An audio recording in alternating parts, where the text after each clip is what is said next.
వాక్యాంశం ప్రకారం పిలాతు దగ్గర జరుగుతున్న విచారణ. మనం ఏమంటే కేవలము యోహాను సువార్త 18వ అధ్యాయము 28 నుంచి యోహాను సువార్త 19వ అధ్యాయాలే, అందులోనూ కొంచెం 16 వచనాల వరకు ఉన్న వాక్య భాగమే కాదు, కానీ ఇతర సువార్తలను కూడా మనం చూద్దాం. ఇతర సువార్తలలో కూడా పిలాతు ఏ విధంగా విచారిస్తున్నాడు, ఈ యాజకులు కానీ యూదా మత నాయకులు కానీ ఏ విధంగా యేసు క్రీస్తుని మరి వేధిస్తున్నారో, నిందలు వేస్తున్నారో మనం చూస్తాం. ఈరోజు వాక్యాంశం ఏంటంటే అసూయ చేత మరణానికి అప్పగింపబడిన యేసయ్య. ఏంటి? అసూయ చేత మరణానికి అప్పగింపబడిన యేసయ్య. ఇది చాలా అద్భుతమైన విషయము, అంటే చాలా దౌర్భాగ్యమైన విషయమే. ఏంటంటే ఈ విధమైన అసూయ వాళ్ళకి కలిగి ఉండడము. కానీ ఎందుకు ఈ అసూయ కలిగింది, ఎందుకు యేసుక్రీస్తుని మరణించడానికి పూనుకున్నారు, ఇవన్నీ విషయాలు ఈరోజు మనం తెలుసుకుందాం. మనం చాలాసార్లు అసూయ గురించి మనము వింటుంటాం కదా. అసూయ, అవునా కదా? అసూయ తెలిసిన మాటనేనా, పరిచయమైన మాటనే కదా. అసూయ అన్నప్పుడు తరచుగా మనం ఏమనుకుంటామంటే, నాకు ఇతరుల ముఖాలు గుర్తొస్తుంటాయి, వీరు నా పట్ల అసూయ కలుగున్నారేమో, వారు అసూయ కలుగున్నారేమో అని. కానీ మనం మర్చిపోతున్నది ఏంటంటే, మనలో కూడా అసూయ అనేది ఒకటి ఉంటుంది అని మనము గ్రహించాం. ఓకేనా? వాక్యం బోధిస్తున్నప్పుడు ఎవరెవరికి అసూయ ఇక్కడ ఉన్నది అన్నదానికంటే, నాలో ఉన్న అసూయ దేవుడు ఏ విధంగా ఈరోజు ఈ యొక్క వాక్యం ద్వారా నిర్మూలించాలనుకుంటున్నాడు, దాన్ని కరెక్ట్ చేయాలనుకుంటున్నాడు, సరి చేయాలనుకుంటున్నాడు అన్న ఆలోచనతో మనము ఈ యొక్క వాక్యాన్ని స్వీకరిస్తాం. హల్లెలూయా. నిజంగా అసూయనే యేసుక్రీస్తుని మరణానికి అప్పగించింది. ఆ అసూయ ఏ విధంగా వచ్చిందో, ఈ మత నాయకుల ద్వారా ఏ విధంగా వచ్చిందో మనము తెలుసుకుందాం. మొట్టమొదటిగా అసూయ అన్న మాటకు అర్థం ఏంటి? అసూయ అంటే చాలాసార్లు ఏమనుకుంటామంటే, ఇతరులు వర్ధిల్తున్నప్పుడు దాన్ని భరించని జీర్ణించుకొని ఆలోచననే అసూయ. అంతేనా? ఇతరులు వర్ధిల్తున్నప్పుడు, ఇతరులకు మేలు కలుగుతున్నప్పుడు, ఇతరులు మంచిగా ఉంటున్నప్పుడు వారిని చూసి భరించలేక, సహించలేక ఒక నెగిటివ్ ఫీలింగ్ని కలిగి ఉండడమే దాన్ని అసూయ అని అంటాం మనం. అవునా కాదు? So today we are going to look at the enemy. The topic for today is the enemy that killed Jesus. We are going to look at John chapter 18 verses from 28 through John chapter 19 verses 16 till 16. So enemy, when we think of enemy, what is enemy? We always think enemy means it is showing dissatisfaction towards others when they are prospering. Okay? కానీ ఈరోజు దేవుడు ఏం తెలియజేస్తున్నాడంటే, అసూయ అంటే ఏంటిదో తెలుసా? అసూయ అంటే పాపము. అసూయ అంటే ఏంది? పాపం. అసూయ అంటే దేవునికి విరోధమైనది. ఓకేనా? అసూయ అంటే ఇతరులను జీర్ణించుకోకపోవడము, వాళ్ళ సక్సెస్ని యాక్సెప్ట్ చేయకపోవడము, ఇదే కాదు. కానీ ప్రాముఖ్యంగా మనం బేసిక్ థింగ్ మనం గ్రహించాల్సింది ఏంటంటే, అసూయ అంటే పాపము. అసూయ అంటే దేవునికి విరోధమైనది, దేవుని సంబంధమైనది కాదు. ఎందుకు అసూయ అంటే పాపం అంటున్నానంటే, అసూయ పాపం ఏ విధంగా కనబడుతుందంటే, దేవుడు ఒక వ్యక్తిని తన కృప ద్వారా ఆశీర్వదిస్తున్నప్పుడు దేవుని కార్యాన్ని జీర్ణించుకోకపోవడం. అర్థమవుతుందా? ఇక్కడ ఇతరుల పైన మనం అసూయను వ్యక్తపరుస్తున్నామని అనుకుంటున్నాం, కానీ ఈ క్రమంలో మనం ఇంకొక పెద్ద పొరపాటు, మనం గ్రహించని పొరపాటు ఏం చేస్తున్నామంటే, దేవుడే కదా వారిని ఆశీర్వదిస్తుంది, దేవుని కార్యాన్ని మనము జీర్ణించుకోలేకపోతున్నాం. అది అసూయ. అర్థమవుతుందా? చాలా డిఫరెన్స్ ఉంది కదా. అసూయ అంటే కేవలం ఇతరుల పైన మనం అయ్యో వాళ్ళు వాళ్ళు ఇట్లా అవుతున్నారు అని వాళ్ళపైన నెగిటివిటీ పెంచుకోవడమే కాదు, కానీ దేవుని కార్యానికే విరోధంగా ఉండడం, అది అసూయ అంటే. సో అసూయ మనం చూస్తే, చరిత్రలో మనం చూస్తే అసూయ ఏమేం చేసిందంటే, అసూయనే గొడవలకు దారి తీసేదే అసూయ. గొడవలకు దారి తీసేది ఏంటిది? అసూయ. గొడవలు అయినాయి అంటే ఎక్కడో ఒక కోణంలో అసూయ అక్కడ ఉంటుంది. సో అది ఒకటి మనం గుర్తు తెచ్చుకోవాలా. అసూయ ఒకరిని ఇంకొకరితో మోసం చేయిస్తుంది. మోసానికి దారితీసేది కూడా అసూయ. ఓకేనా? ఇతరులను ఎందుకు మోసం చేస్తాడంటే అసూయని బట్టే ఒక వ్యక్తి ఇంకొక వ్యక్తిని మోసం చేస్తుంటాడు. అసూయ ఇంకేం చేసిందంటే మరణానికి కూడా దారి తీస్తుంటారు. అసూయ ఏం చేస్తుంది? మరణానికి కూడా దారి తీస్తుంటారు. ఉదాహరణకు మనం చూద్దాము, కయ్యూను ఏబేలు విషయంలో ఏమైంది? ఏబేలు అర్పణను దేవుడు అంగీకరించిన తర్వాత కయ్యూను అర్పణను అంగీకరించకపోతే దేవుడు ఏం చేశాడు? కయ్యూను ఏం చేశాడు? తన సహోదరుడైన హేబేలుని చంపేశాడు. ఎందుకు చంపేశాడో దాని రూట్ కాజ్ ఏంది? ఇక్కడ యాక్సెప్ట్ చేసింది దేవుడు. కోపం వస్తే దేవుని పైన రావాలి, నేను ఇంత మంచి అర్పణ అర్పించిన తర్వాత నువ్వు నా అర్పణను ఎందుకు అంగీకరించలేదని దేవుని ప్రశ్నించాలేమో, లేకపోతే తను తాను ప్రశ్నించుకోవాలి. కానీ ఆ విధంగా ప్రశ్నించుకోకుండా ఏ విధంగా హేబేలు అర్పణ అంగీకరిస్తాడు దేవుడు అని చెప్పేసి హేబేలునే ఏం చేశాడు? చంపేశాడు. ఆయన యొక్క దేవుని పట్ల, హేబేలు పట్ల చేసిన కార్యాన్ని, దేవుని కార్యాన్ని కయ్యూను అంగీకరించకుండా కయ్యూను ఏం చేశాడు? హేబేల్ని చంపేశాడు. సో కాబట్టి ఈరోజు ఏంటంటే మనం గ్రహించాల్సింది ఏంటంటే ఈ యొక్క అసూయ అనేది ప్రాముఖ్యంగా మనకు దగ్గరగా ఉన్న వాళ్ళ మధ్యలోనే ఉంటుంది. ఎవరో స్ట్రేంజర్ మన పట్ల అసూయ ఉంటే ఏంటది ఉంటుందా? మన దగ్గరగా ఉన్న వాళ్ళ మధ్యలోనే ఉంటుంది. అది మనము గ్రహించాలి. అదొక సెన్సిటివ్గా మనం ఆ విషయాలలో చాలా జాగ్రత్త ఉండాలి. ఇంకొకటి ఏంటంటే అసూయ ఏం చేస్తుంది అంటే, ఈరోజు అసూయ గురించి మనం అర్థం చేసుకోవాలి. అసూయ బాంధవ్యాలు, బంధాలను చూడకుండా మనకు గుడ్డితనం కలిగజేస్తుంది. ఏం చేస్తుంది? గుడ్డితనం కలిగేస్తుంది. ఒక్కసారి అసూయ వచ్చిందంటే ఏది చూడం, వీరు నాకు ఏమవుతారు, ఎటువంటి బాంధవ్యం నేను కలుగున్నాను, బంధుత్వాలు, బాంధవ్యాలన్నీ మర్చిపోయి అసూయనే ఒక విగ్రహంగా పెట్టుకొని దాన్నే మనము పట్టుకొని ఉంటాం. అర్థమవుతుందా? సో కాబట్టి అసూయ ఏం చేస్తుంది? బాంధవ్యాలు, బంధుత్వాలను అన్నిటినీ వాటికి గుడ్డితనము కలిగజేస్తుంది అసూయ. ఇంకా అసూయ ఏం చేస్తుంది అంటే దేవుని యొక్క ఆశీర్వాదాల నుండి దూరం చేయడమే కాదు, కానీ దాన్ని ఇగ్నోర్ చేయడం. ఇగ్నోర్ అంటే దాన్ని జ్ఞాపకం తెచ్చుకోనకుండా చేసేదే అసూయ. ఉదాహరణకు సౌలు, దావీదుని దేవుడు ఆశీర్వదించాడు, సౌలును ఆశీర్వదించాడు. సౌలును దేవుడు రాజుగా నియమించాడు. దావీదును ఎన్నుకొని గొలియాతును హతం చేసిన తర్వాత ఆ పాట పాడిన తర్వాత మేము చదువుకున్న వాక్యము, మా రెగ్యులర్ ఫ్యామిలీ ప్రేయర్లో మేము చదువుకుంది 17-18 అధ్యాయాలు చదువుకున్నాము మొదటి సమూయేలు. సో అందులో ఈ విషయాలు ఉన్నాయి. ఏం చేశాడు సౌలు? సహించలేకుండా అసూయ కలిగి ఉన్నాడు. అసూయ ఎందుకు వచ్చింది ఆయనకు? దావీదు 10,000 మంది అని పాట పాడతారా? నేను 1000 మందినే చంపినా, కానీ గాయకులు ఏమని పాడుతున్నారు? దావీదు ఒక్కడిని చంపితే 10,000 మంది, అంటే ఈయన నాకు థ్రెట్, ఈయన రేపు నా సీటుని ఈయననే తీసుకుంటాడు అని చెప్పేసి అసూయ కలిగింది. ఆ సమయంలో ఆయనకు రావాల్సిన తలంపు ఏంటంటే, నేను రాజుగా ఉన్నాను, ఒక మంచి రాజుగా దేవుడు నన్ను నియమించాడు, నాకైతే ధన్యత ఇచ్చాడు అన్న దాన్ని బట్టి మనం తృప్తిగా ఉండొచ్చు. కానీ తృప్తిగా ఉండకుండా ఏం చేసిండు? ఈయన నాకు థ్రెట్ అని చెప్పేసి దావీదు పట్ల అసూయ కలిగి ఉన్నాడు. సో కాబట్టి అసూయ ఏం చేస్తుందంటే దేవుడు మనల్ని ఆల్రెడీ ఆశీర్వదించిన స్థితిని మర్చిపోయేలాగా చేసేదే అసూయ. దాన్ని గ్రహించకుండా లాగా చేసేదే అసూయ. ఓకేనా? మనం ఇతరుల పైన అసూయ పడుతున్నప్పుడల్లా ఇవి కూడా బిహైండ్ ద స్క్రీన్, బ్యాక్గ్రౌండ్లో ఇవి కూడా జరుగుతున్నట్టు మనము గ్రహించాలి. సో ఈ విధంగా అన్ని అసూయలు జరుగుతూ ఉన్నాయి. సో నేను ఇక్కడ ఇంత బ్రాడ్గా ఎందుకు చెప్తున్నానంటే అసూయకున్న తీవ్రత ఎంత. కాబట్టి ఈరోజు ఈ వాక్యం ద్వారా మనకు దేవుడు జ్ఞాపకం చేసేది ఏంటంటే, మనం అసూయ పడకుండా ఏ విధంగా దేవునిలో మనం ముందుకు సాగొచ్చో మనం ఈ యొక్క వాక్య భాగం ద్వారా మనం తెలుసుకుందాం.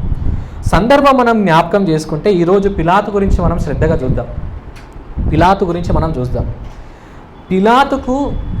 పిలాతు ఎవరు? పిలాతు ఇక్కడ మనం చదువుకున్నాం కదా, ఒక మాట చెప్తున్నాడు, ఆయన యూదుడు కాడు. ఆయన ఏంది?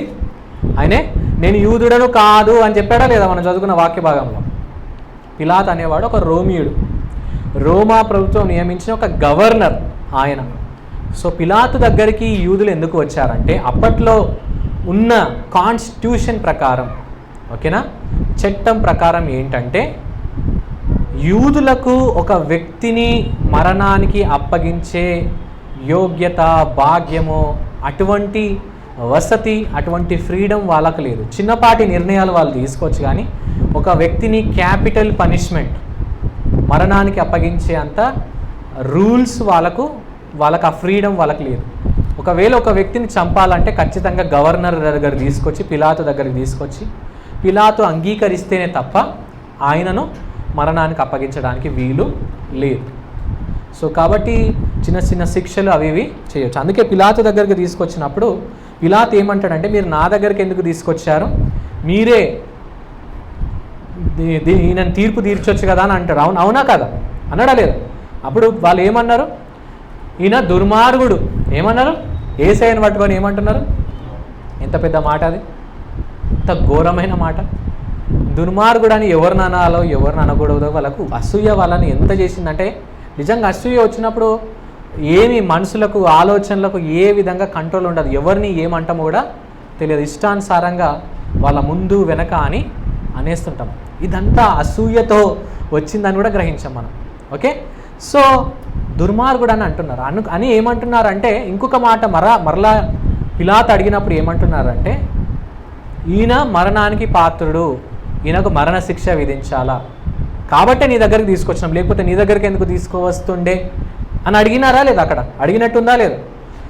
ఈయన మరణశిక్ష ఈయనకు వేయాలి, మరణశిక్ష వేయాలంటే చట్ట ప్రకారం అది మీరు చెప్తేనే తప్ప చేయలేము కదా, మేము మా సొంతగా మేము నిర్ణయాలు దీనికి తీసుకోలేము, కాబట్టి మీరే ఆజ్ఞాపించండి, మేము తీర్పు తీసుకుంటామని చెప్తా ఉంటాం.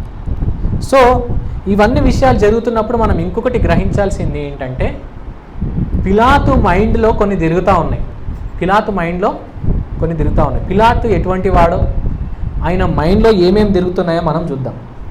మొట్టమొదటిగా పిలాతు గ్రహించింది ఏంటంటే, ఇక్కడ యేసుక్రీస్తు ప్రభుల వారు నిర్దోషి అని తెలుసుకున్నాడు. ఆయన మైండ్లో ఏం తెలుసుకున్నాడు? మొట్టమొదటిగా ఆయన నిర్దోషి, ఎటువంటి పాపము లేనివాడు, ఏ తప్పు చేయనివాడినా అని తెలుసుకున్నాడు. యేసుక్రీస్తు ప్రభుల వారు ముమ్మారు ఆయన నేనే అని చెప్పుకున్నట్టు, పేతురు 3 మార్లు యేసయ్య నాకు తెలియదు అన్నట్టు, వాక్యంలో మనం చదువుకుంటే 3 సార్లు పిలాతు, ఎన్నిసార్లు అండి? 3 సార్లు యేసుక్రీస్తు ప్రభు నిర్దోషి, ఈయనలో ఏ పాపము లేదు అని పిలాతే సాక్ష్యం ఇచ్చాడు. హల్లెలూయా, పిలాతే సాక్ష్యం ఇచ్చాడు 3 మార్లు. సో ఇది గుర్తుపెట్టుకోండి.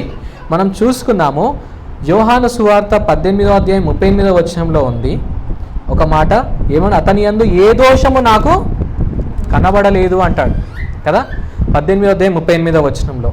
19వ అధ్యాయం 4వ వచనంలో ఏమంటాడంటే, ఇదిగో ఈయన యందు ఏ దోషము నాకు కనబడలేదు అంటున్నాడా లేదా?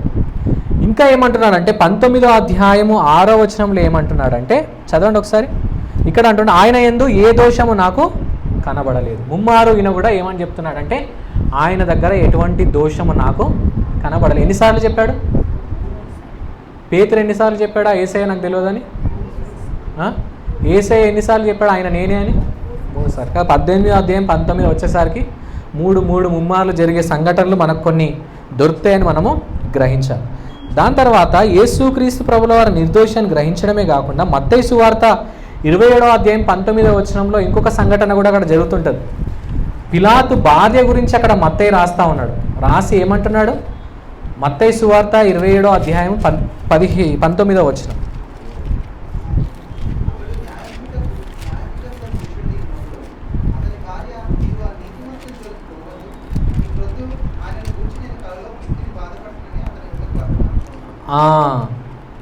ఏమంటుంది? తన భార్య కల వచ్చిందంట, ఆయన మిక్కిలి బాధపడుతుందంట. ఏమని? ఆ నీతిమంతుని జోలికి పోవద్దు, ఆ నీతిమంతుని జోలికి పోవద్దు అని భార్య పిలాతుకి వర్తమానం పంపించింది. ఓకే, పంపించి చెప్పింది, నా కల వచ్చింది, ఆయన నిర్దోషి అని. సో ఆయన మైండ్లో ఇది కూడా ఉన్నది, ఏంటి?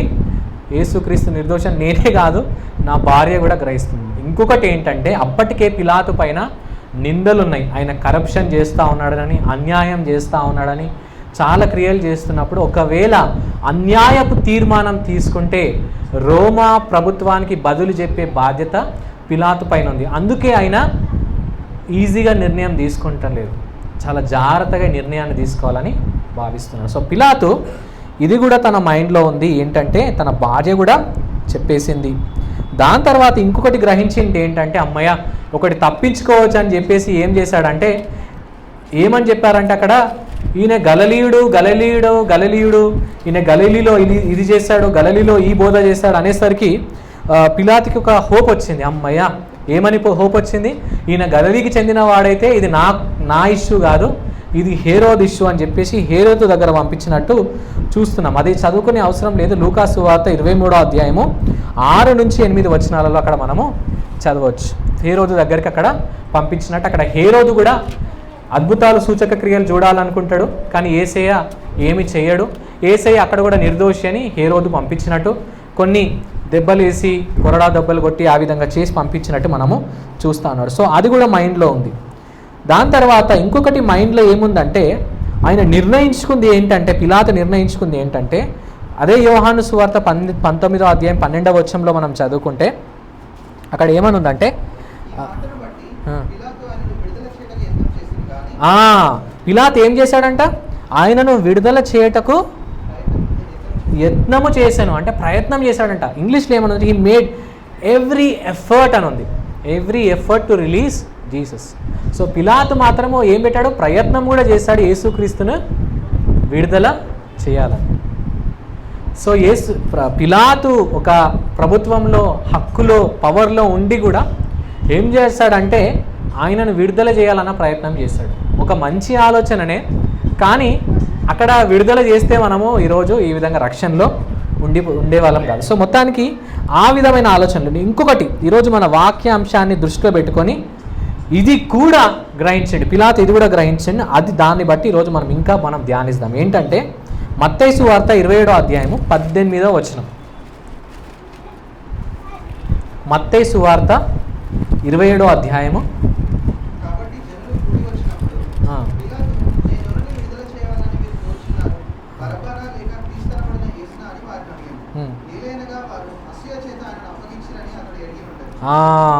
ఇది అర్థమవుతుందా? ఏలయనగా పిలాతు ఏం చేశాడంటే, ఏం గ్రహించాడంట, అసూయ చేత ఆయనను అప్పగించిరని అతడు ఎరిగి ఉండెను. ఆయనకు తెలుసంట. ఏమని తెలుసు? అసూయ చేతనే వీరు యేసుక్రీస్తుని అప్పగిస్తున్నారు, ఈయన నిర్దోషి గ్రహిస్తున్నారు. హల్లెలూయా. సో కాబట్టి పిలాతు కూడా గ్రహిస్తున్నాడు చాలాసార్లు. ఇది మనము గ్రహించింది ఏంటంటే, అసూయ వచ్చినప్పుడు, అసూయ మనకున్నప్పుడు, మనలో అసూయ ఉందని మనం గ్రహించాం, చుట్టుపక్కల ఉన్న వాళ్ళందరూ గ్రహిస్తారు. ఏంటి? చుట్టుపక్కల ఉన్నవారందరూ వారు అన్యుడైనప్పటికీ గ్రహించగలుగుతాడు వీని దగ్గర అసూయ ఉందని. పిలాతు కూడా దేవుని బిడ్డలు అనబడుతున్న యూదులను చూసి గ్రహించగలుగుతున్నాడు, వీరంతా ఏంది అసూయ చేత దాన్ని చేస్తున్నారని. ఏమని చెప్పారు? బరబ్బను వదిలేయాలన్నా యేసయ్యను వదిలేయాలంటే వాళ్ళు యేసయ్యను కాదు బరబ్బని. ఎంత అసూయ అంటే అంటే మర్డరర్, క్రిమినల్, దుర్మార్గుడు అయినా బరబ్బాను యాక్సెప్ట్ చేసి, అంటే జీవమిచ్చే యేసయ్యను వదులుకోవడానికి ఇష్టపడుతున్నారు కానీ అసూయ ద్వారా, కానీ బరబ్బాతో సహవాసం చేయడానికి ఇష్టపడుతున్నారు కదా. కొన్నిసార్లు అసూయ ద్వారా మేము ఏం చేస్తామంటే, మనం కొంతమందితో మనం ఏ విధంగా సహవాసానికి వెళ్ళిపోతామంటే వాళ్ళు దుష్టులా మంచి వాళ్ళ అని తెలియదు, అసూయ మనల్ని నడిపిస్తుంటుంది ఇవన్నీ పనులు చేయడం. ఎవరెవరితో మనము చేసేస్తుంటాం, వాళ్ళే మనకు కీడుగా మారుతారు, వారే మనకు ఇబ్బందిగా మారుతారు, వారే మనకు సమస్య తెచ్చువారిగా మారుతారని మనం మనం అసూయలో అంతా ఇన్వాల్వ్ అయిపోయి ఉంటాం కదా. సో కాబట్టి పిలాతు గ్రహిస్తున్నాడు, కానీ యూదులైన ఈ బిడ్డలు, దేవుని బిడ్డలు, వాక్యాన్ని ధ్యానిస్తున్న బిడ్డలు గ్రహించలేకపోతున్నారు కదా. ఇంత ఆసం ఉంది ఇవన్నీ. సో ఈ అసూయ ఏ విధంగా వీరిలో మొదలైందో మనం చూసుకుంటే మత్తయి సువార్త 21వ అధ్యాయం 15వ వచనంలో ఉంటుంది. ఏ విధంగా వీరిలో అసూయ మొదలైందో చూసుకుందాం. 21వ అధ్యాయము 15వ వచనం.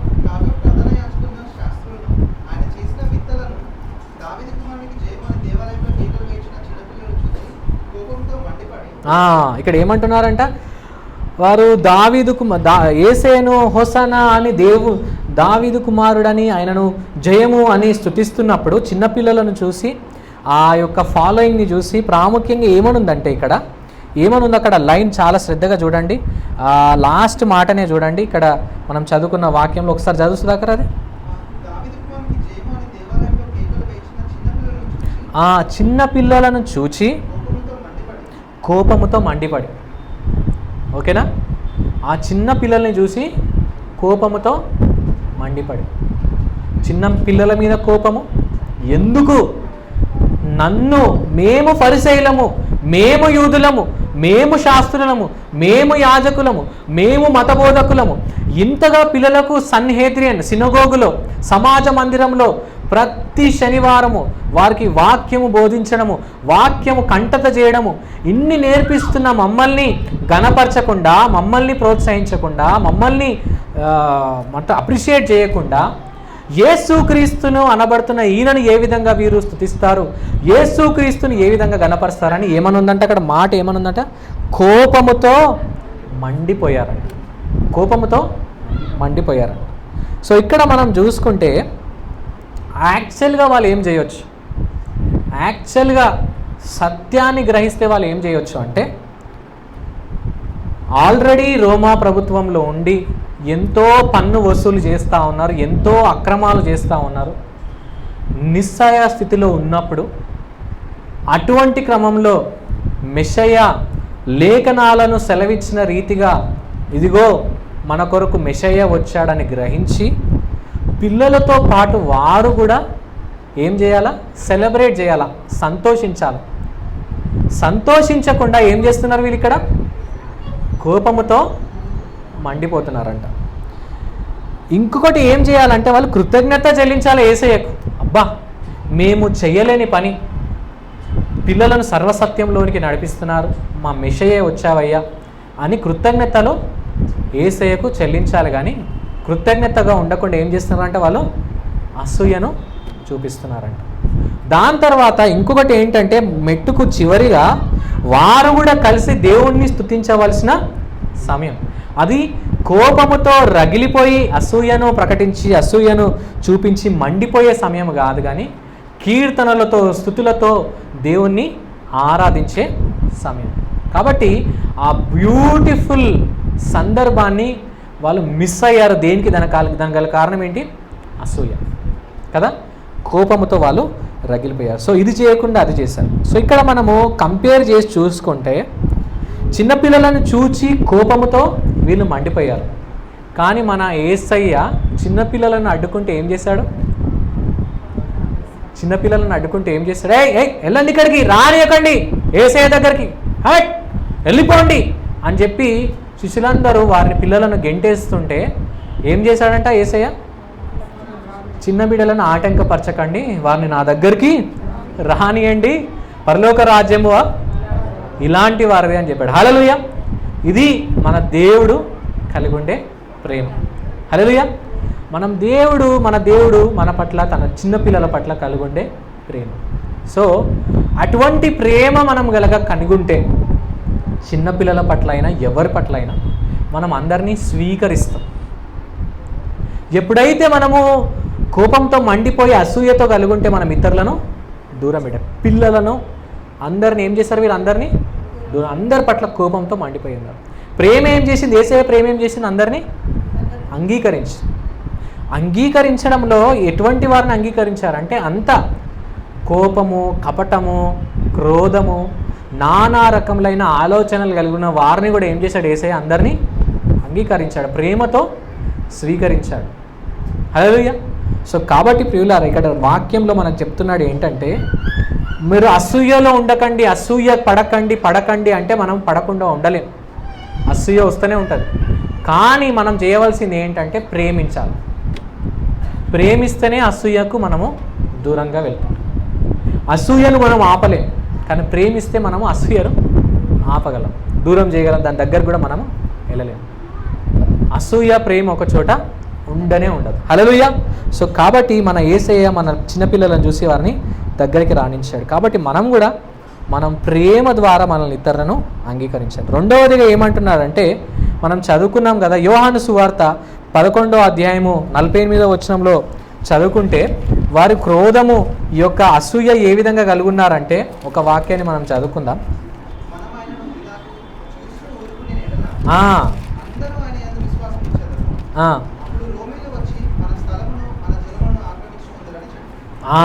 చాలు.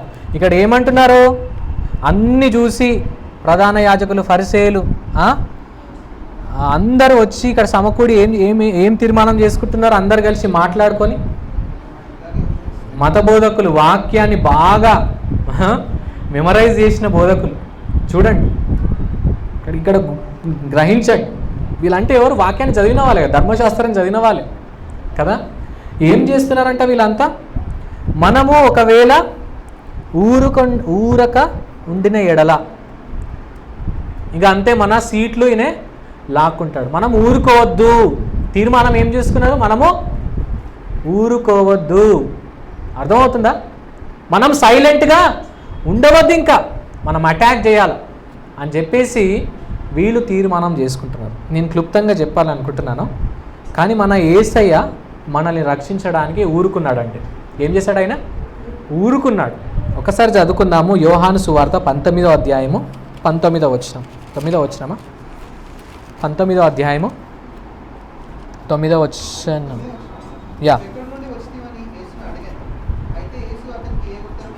ఏ ఉత్తరం ఇవ్వలేదు. ఏ ఉత్తరం ఇవ్వలేదంటే ఏం చేసిండంట? మౌనంగా ఉన్నాడంట, ఊరుకున్నాడు. ఇంకొక మాట ఏమన్నాడంటే, అదే యోహాను సువార్త 18వ అధ్యాయంలో ఏమంటాడంటే, నా రాజ్యము ఈ లోక సంబంధమైనది కాదు. 26వ వచనం. నా రాజ్యం ఈ లోక సంబంధమైనది అయితే నేను నా నా ఊరుకుంటున్నా. నేను ఏమంటున్నాడంటే, ఒక మాటలో సమ్మరైజ్ చేయాలంటే, నేను ఊరుకుంటున్నా. ఇది నా రాజ్యం కాదు, ఇది నా రాజ్యం కాదు, నేను ఊరుకుంటున్నా. ఇక్కడ ఏం చేసిండు యేసయ్య? ఇంకా 19వ వచనంలో ఏమేం చేశాడు? ఊరుకున్నాడా లేదా? ఇది మనం గ్రహించాలి. చాలాసార్లు కొన్ని చూసి తట్టుకోలేక మనము తొందరపడి, అసూయ ఏం చేస్తుందంటే తొందర పెడుతుంది. ఏం చేసింది? వీళ్ళను తొందర పెట్టింది. ఊరుకోవద్దు, ఇంకా మనము ఏమైనా చెయ్యాలా, ఏదైనా ఒకటి మనం చేస్తేనే వీళ్ళు సరైతారు. వాళ్ళకు బుద్ధి చెప్పాల్సిందే, వాళ్ళ స్థితి ఏందో వాళ్ళకు జ్ఞాపకం చేయాల్సిందే, వాళ్ళ ప్లేస్ వాళ్ళకు చూపించాలా అని చెప్పి అసూయ చెప్తుంది. అసూయ అని చెప్తుంది. ప్రేమ ఏం చెప్తుంది? ఊరుకోమంటుంది. ఏమంటుంది? ఊరుకో, దేవుడు చూసుకుంటాడు, ఊరుకో. మన రాజ్యం ఇది కాదు, మన రాజ్యం పరలోక సంబంధమైనది, ఇది కాదు, ఊరుకో కదా అని చెప్తుంది. ప్రేమ మనల్ని చల్లారుస్తుంటుంది, మనల్ని కంట్రోల్ చేస్తూ ఉంటుంది. అసూయ మనల్ని అవుట్ ఆఫ్ కంట్రోల్ చేస్తూ ఉంటుంది. హల్లెలూయా. ఇంత గొప్పగా ఉంది కదా. యేసయ్య ఎంత కంట్రోల్గా ఉన్నాడు, ఎంత ఇమోషనల్గా ఉన్నాడు, సైలెంట్గా ఉన్నాడు. దాని తర్వాత ఇంకేమంటున్నాడంటే, అదే యోహాను సువార్త 11వ అధ్యాయం 48వ వచనంలో చూస్తే అక్కడ ఏమనుందంటే, వాళ్ళు ఏం చేశారంటే, ఇట్లా అయితే ఏమవుతుందంట, మన స్థలములు మన జనమునకు ఆక్రమించుకుంటారు. మన స్థలాన్ని రోమియోలు ఏం చేస్తారు? ఆక్రమించుకుంటారు. మా స్థలము, మా రాజ్యం పోతుంది అని వాళ్ళు అనుకుంటున్నారు. కానీ యేసయ్య పిలాతుతో మాట్లాడుకుంటే ఏమంటున్నాడు? మా రాజ్యము ఇది కాదు, ఈ రాజ్యం అది, ఈ రాజ్యము కానే కాదు.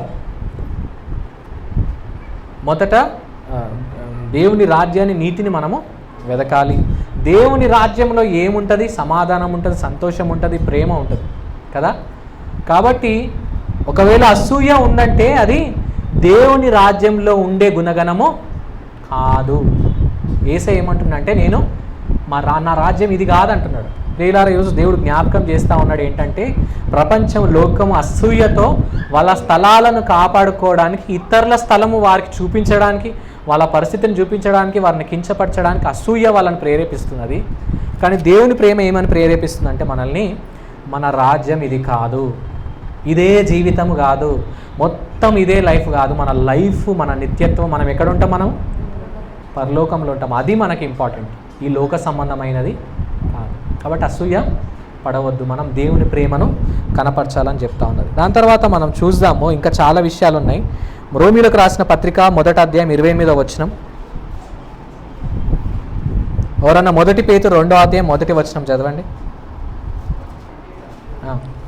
రోమీలకు రాసిన పత్రిక 1వ అధ్యాయం 28వ వచనం.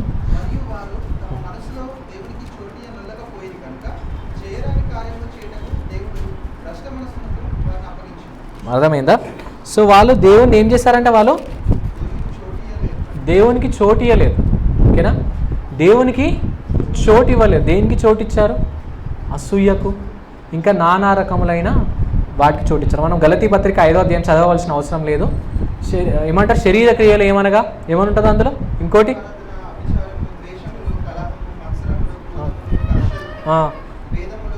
కదా, అసూయలనుందా? శరీర సంబంధమైనది, ఈ లోక సంబంధమైన, దేవుని సంబంధమైనది కాదు కదా. సో కాబట్టి ప్రియులారా, అసూయ దేవునికి చోటు ఇవ్వదు. అసూయన చోట దేవుడు ఉండడు. సో అల్టిమేట్గా మనం అసూయ ద్వారా దేవునికి దూరం అయిపోతున్నాం. అయితే ఇక్కడ మనం ఏం గ్రహించాలంటే, మనం దేవునికి దగ్గరగా అయిన కొలది మనము అసూయకు దూరం అయిపోతూ ఉంటాము, ఆత్మఫలము కలిగి ఉంటాము. ఆత్మఫలం ఏదనగా ప్రేమ, జాలి, సమాధానం, సంతోషం, ఇవి మనము కలిగి ఉంటాం. కాబట్టి దేవుడు ఈరోజు మనకు 1 పేతురు 2వ అధ్యాయం ఒకసారి చదవండి, 1వ వచనం చదవండి, అది చదివి ముగించేసుకుందాం.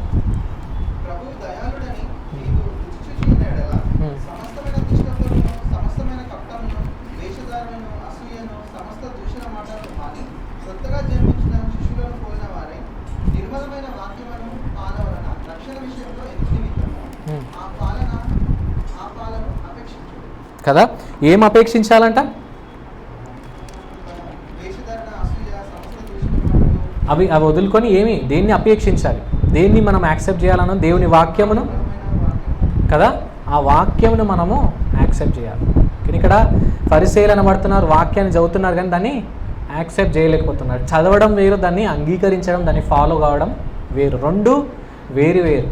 మెమరైజ్ చేయడం వేరు, దాన్ని ప్రాక్టీస్ చేయడము వేరు. కాబట్టి వాక్యాన్ని మనం బాగా, దేవుని వాక్యాన్ని, వాగ్దానాలని మనం హార్ట్స్లో పెట్టుకోవాలి.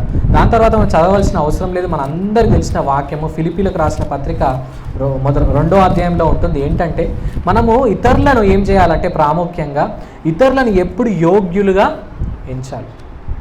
ఇతరులను యోగ్యులుగా. అసూయకు ఇది నిర్వచనం, అంటే బెస్ట్ రెమెడీ ఏంటంటే, ఇది యోగ్యులుగా మనం ఎంచాలి. ఒకరికి ఆశీర్వాదం దొరికింది, మేలైందంటే వాళ్ళు యోగ్యులే. దేవుని కృప ఉంది కాబట్టి వాళ్ళు యోగ్యులే. నిన్న చదువుకున్నాం కదా, ఒకవేళ పరలోకంలో వెళ్ళినప్పుడు అక్కడ హిట్లర్ మనకు కనిపిస్తే పరలోకంలో మనం ఆశ్చర్య పడవడానికి లేదు. ఎందుకంటే దేవుని కృప ద్వారా ఆయనను యాక్సెప్ట్ చేశారు. ఒకవేళ ఉంటే, అటువంటి వారు ఉంటే, దేవుడే యాక్సెప్ట్ చేసినప్పుడు నువ్వెవరివి, నేనెవరిని, అంతేనా? మనం అందరము ఎవరిని అని మనం గ్రహించాలి. కాబట్టి ఈ మనస్సులు, క్రీస్తు యేసు కలిగిన మనస్సు మనం కలిగి ఉండి ఇతరులను యోగ్యులుగా మనం ఎంచుదాం, వాక్యాన్ని మనం అపేక్షిద్దాం, ఈ యొక్క అసూయకు దూరంగా ఉండి దేవుని ప్రేమను మనం కలుగుందాం, దేవుని వలె మనం ఊరుకుందాం, దేవుని వలె దేవుని రాజ్యాన్ని కొరకు మనం కనిపెడదాం, చిన్న పిల్లలను అంగీకరించినట్టు మనం అందరినీ మనము అంగీకరిద్దాం. దేవుడి యొక్క వాక్యాన్ని దీవించి ఆస్వాదించును గాక. ఆమేన్.